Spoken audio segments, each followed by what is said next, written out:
오늘은 고난의 감옥에서라는 주제로 함께 말씀의 은혜를 나누고자 합니다. 저희의 누나, 그러니까 저희 누님의 남편 되는 분이 통합책교단의 이제 목사이자 그 통합책교단의 PCK에 소속된 선교사입니다. 그래서 이제 딸도 3명이 있는데 몽골 울란바토르에서 이 자르갈란트 교회와 그리고 또 지역 사회의 이 복지 사역을 함께 감당을 하고 있습니다. 몽골에는 아시다시피 이 눈도 굉장히 많이 내리고 또 날씨도 굉장히 추운 곳입니다. 며칠 전에 이렇게 사진을 찍어서 보낸 그 차량 온도의 기온을 보니까 한 낮인데 영하 26도, 제일 따뜻한 날인데 26도이더라고요. 밤에는 영하 40도까지 북풍 내려간다는 거죠. 그러니까 바닥에 물을 뿌리면은 그냥 그 뿌린 그대로 그냥 바로 얼어버리는 곳이 바로 그런 곳입니다. 그런데 지난 1월에 이제 어떤 소식을 하나 들었는데 아주 큰 교통사고가 났다는 것입니다. 교통사고가 났는데 저희 누나와 딸 아이가 이 하나가 이제 한겨울에 이제 미끄러지면서 사고가 난 것인데요. 방향을 잃고 미끄러져 두 사람이 이제 그대로 이렇게 날아가 버려가지고 땅에 이제 고정되어져 있는 이 철제 벤치 의자에 이렇게 부딪히면서 엄마와 딸 이 두 사람이 의자에 그대로 이제 끼어버리는 일이 일어났습니다. 그 사고로 이제 이 딸 아이는 갈비뼈 골절과 그리고 심장과 폐를 좀 심하게 다쳐가지고 출혈이 일어났고, 저희 누나 같은 경우는 이제 머리에 이 얼굴 쪽에 이제 이렇게 좀 다쳐서 한동안 이 몽골 병원에서 입원하여서 치료하는 일이 이제 있었습니다. 몽골 사회 이 의료 시설이 그렇게 우리나라처럼 이렇게 좀 잘 정비되어져 있거나 또 활발하게 의료진들이 좋은 기술이 아니거든요. 그래서 그냥 이렇게 우리 누나가 이렇게 눈 주변에 이렇게 꿰맨 사진을 보니까 교만한 제 마음에 야, 이거는 내가 꿰매도 이거보다 더 꼼꼼하게 꿰맬 수 있겠다라는 그런 마음이 들 정도로 허술하게 치료를 해 놓았더라고요. 그렇게 눈 주변을 이제 꿰매 놓다 보니까 한 몇 개월 동안은 이제 이렇게 한쪽 눈을 감지 못했다고 하더라고요. 이렇게 눈을 당겨서 이렇게 꿰매 놓으니까 밤에 잘 때도 계속 눈을 떠 있어야 되는, 눈을 감지 못하는, 그렇게 해서 또 있었고, 또 이렇게 눈 주변을 만져도 이제 감각이 거의 없다고 하더라고요. 신경이 죽어서 뭐 그렇다고 얘기는 하더라고요. 이제 물론 급하게 이 한국으로 나와서 좀 치료를 받고자 했지만 작년 1월은 우리가 다 아시다시피 코로나로 인하여서 이렇게 비행기가 원활하게 움직이는 그런 시기가 아니었습니다. 그래서 한국으로 올 수도 없는 상황이었고요. 그래서 이제 이 열악한 몽골 병원에서 기본적인 그냥 치료 정도를 하고, 또 선교사님들이 가장 급할 때 쓰는 무기가 있지 않습니까? 바로 기도. 예. 그래서 이 기도하면서 주님의 능력으로 치유와 회복을 기다릴 수밖에 없는 상황이라고 해서 정말 기도만 하더라고요. 향후 이제 그렇게 몇 개월이 시간이 지나서 올해 이제 그 여름쯤에 한국에 나와서 이제 온 가족이 이렇게 건강 검진을 받고 했습니다.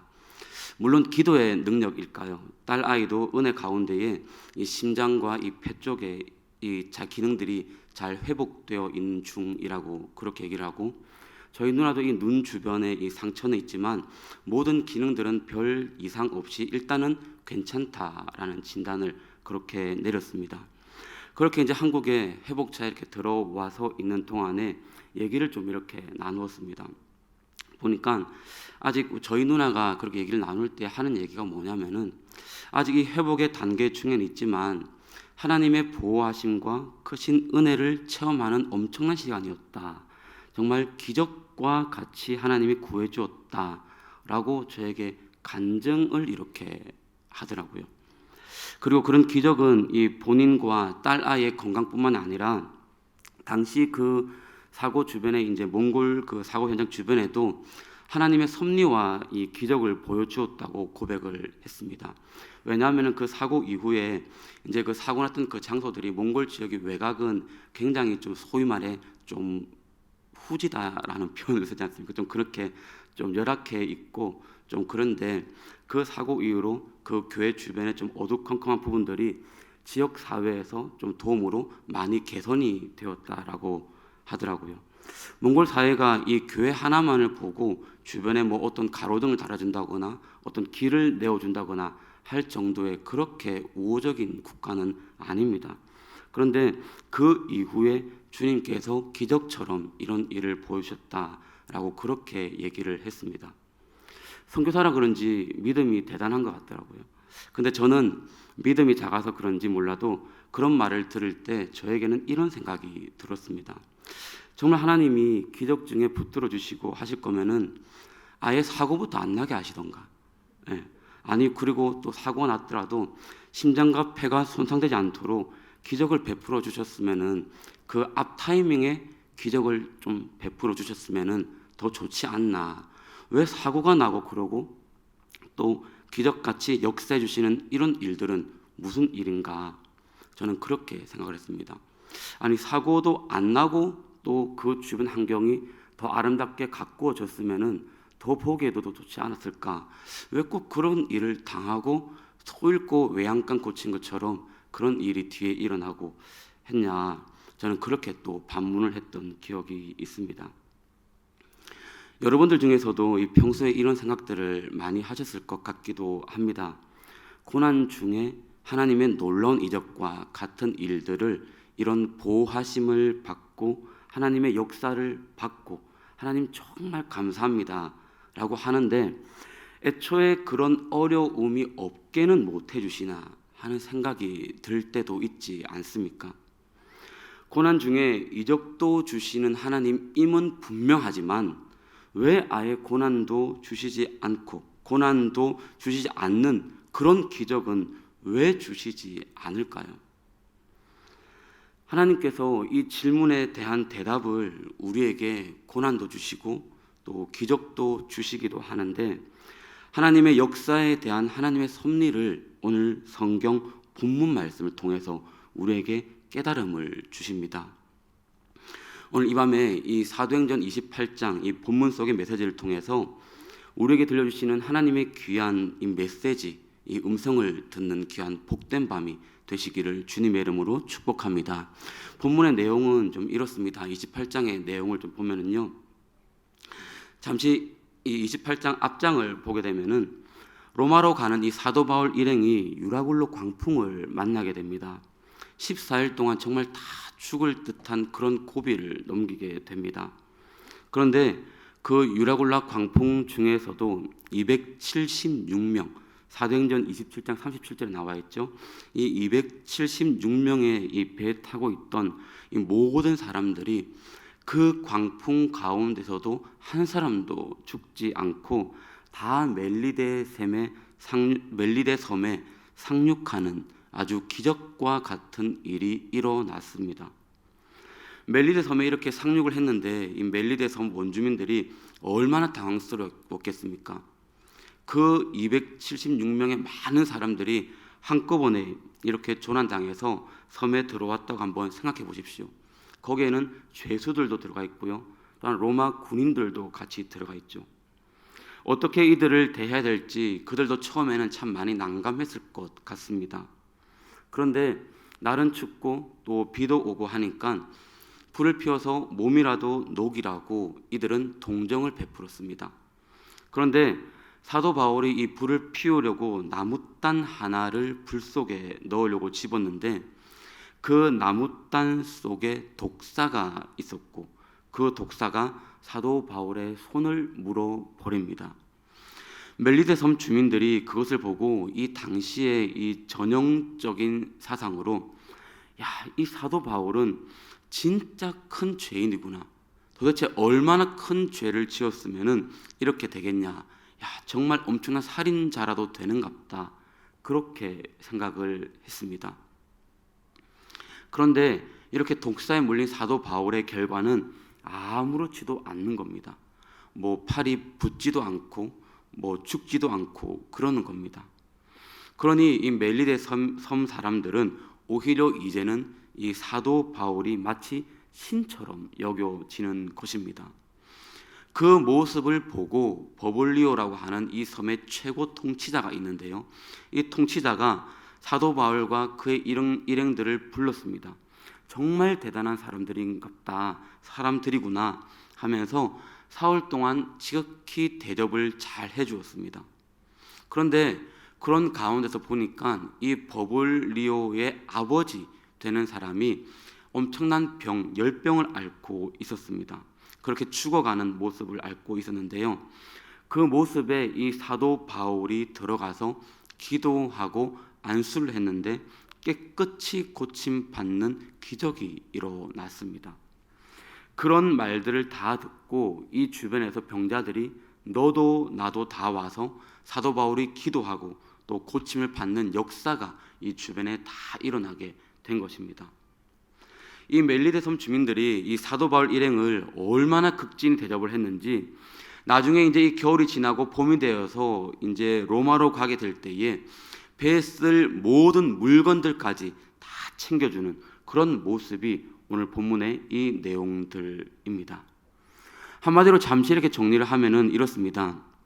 사도 바울이 유라굴로 광풍을 만나서 고생은 말할 수 없는 고생을 했고 겨우 목숨만 건져서 멜리데 섬에 상륙은 했지만 하나님이 독사에 물려도 죽지 않고 병든 자를 고치는 이적을 행하게 하심으로 정말 대접 잘 받고 추운 겨울을 잘 보냈고 로마로 가게 되었다는 것입니다. 이와 같은 이 역사로 볼 때에 하나님은 이 하나님의 자녀들을 어떤 어려움 중에서도 끝까지 함께 하시고 지키시는 것을 알고 우리는 은혜를 받습니다. 그러나 저는 역시 오늘 이 단락에서도 여전히 질문은 이렇게 생기더라고요. 하나님이 왜 이렇게 하셨을까? 그렇게 풍랑도 만나고 거기서 다 살려내시고 멜리데 섬 안에서 그 사람들과 기적과 같은 일을 통해 사랑도 받고 대접도 받게 하시고 그러다가 로마로 가게 하는, 굳이 왜 이렇게까지 해야 되는가라는 의문이 들었습니다.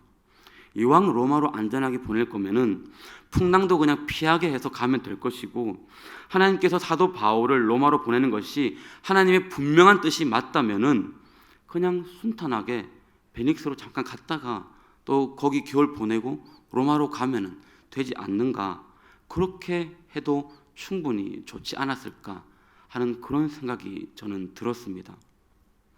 얼마든지 그렇게 하실 수 있으면서 왜 하나님은 광풍을 만나서 고생은 고생대로 다 하고 배는 다 부셔지고 멜리데 섬에 도착해서 뱀에게 물리고 또 그런 기적을 또 보여주시는지. 오늘 저녁 본문이 우리에게 여기에 대한 해답을 주시고 깨달음을 주시는데요. 사도 바울 일행이 이제 16절 이쪽에 보시면은 로마로 이제 들어갔습니다. 로마로 들어갔는데 그때의 분위기가 죄수의 신분으로 들어간 바울이라고는 전혀 여겨지지 않는 분위기입니다. 사도 바울이 믿어지지 않을 정도로 아주 엄청난 호의를 베푸는 그런 분위기였습니다.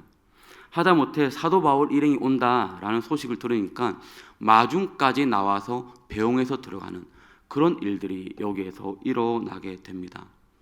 한번 여러분 곰곰이 생각해 보십시오.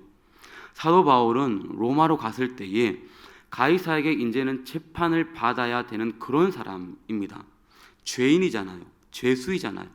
그런데 본문 16절에 보시면은 감옥에 들어가지 않고 따로 집을 얻어서 살게 해주는 모습을 보게 되는데요.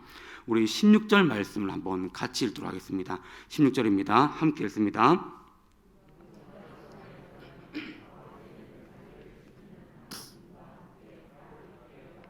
아멘.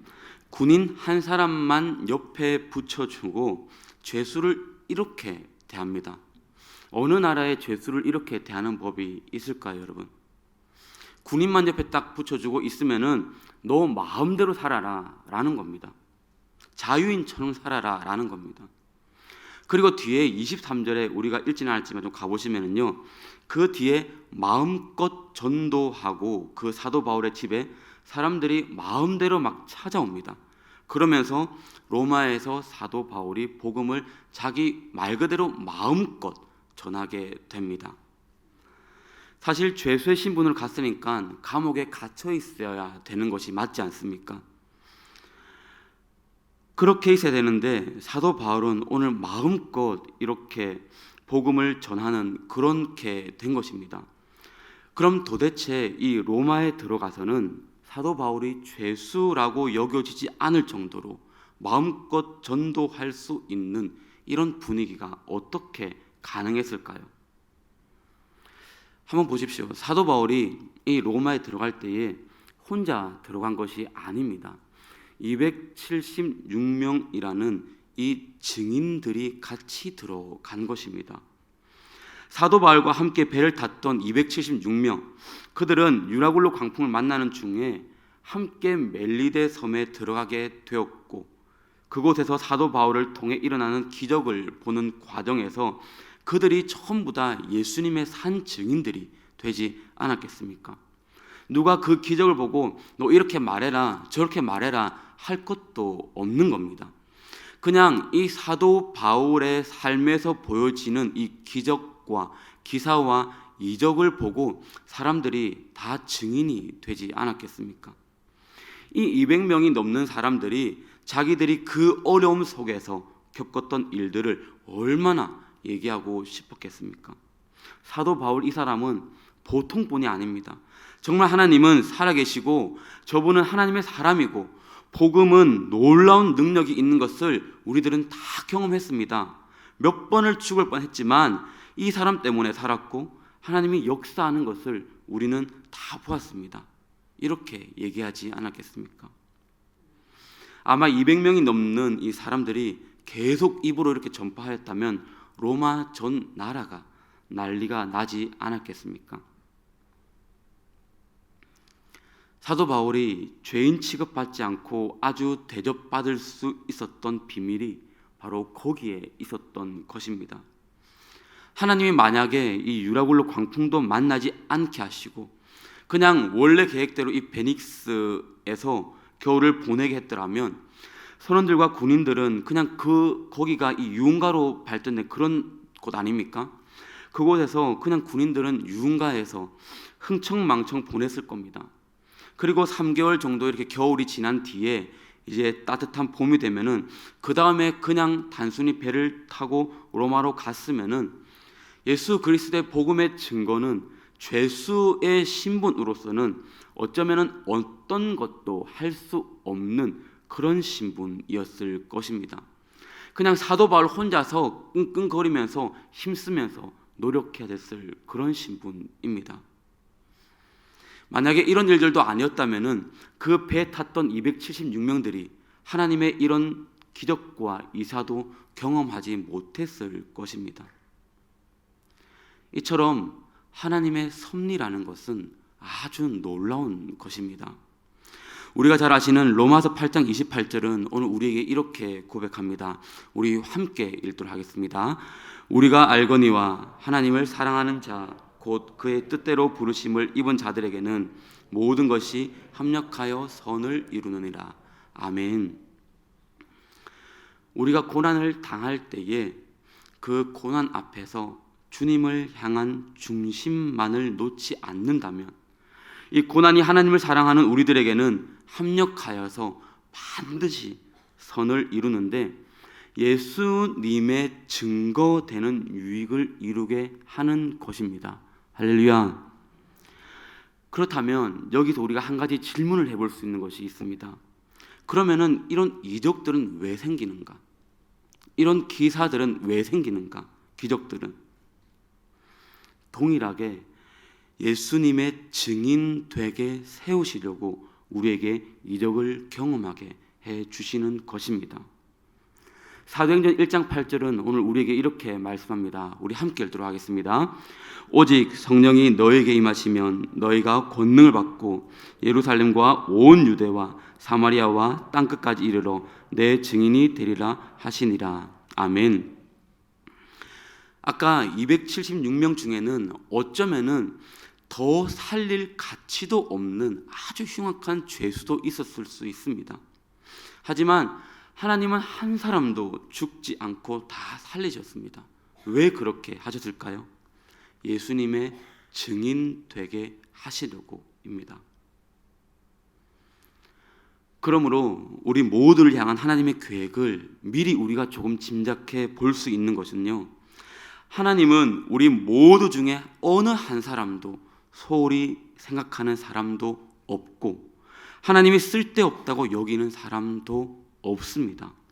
때때로 우리에게 고난이 닥치기도 하고 놀라운 기적이 나타나기도 하는데 그 모든 이유는 오직 하나, 우리로 하여금 지금도 살아계신 예수님의 증인 되게 하려고 하시는 것입니다.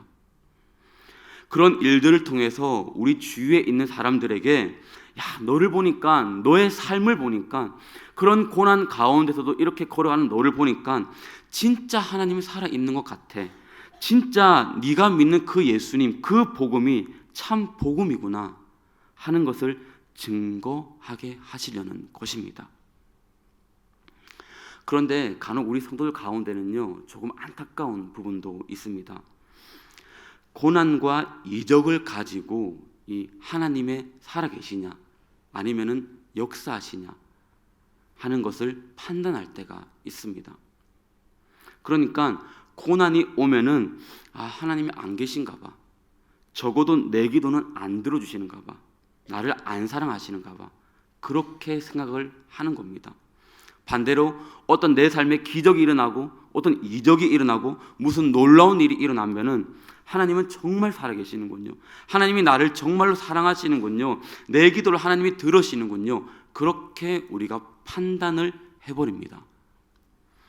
우리가 보통 믿음을 이 하나님의 능력에다가 초점을 맞추어 버리면요, 하나님의 능력이 나타나면 이건 하나님이구나, 또 만약에 고난이 오면은 하나님이 안 계시는구나, 이렇게 하나님의 능력의 기준을 가지고 믿음을 삼으려고 하는 사람은요, 어쩌면 참된 믿음이 아닐 수가 있습니다.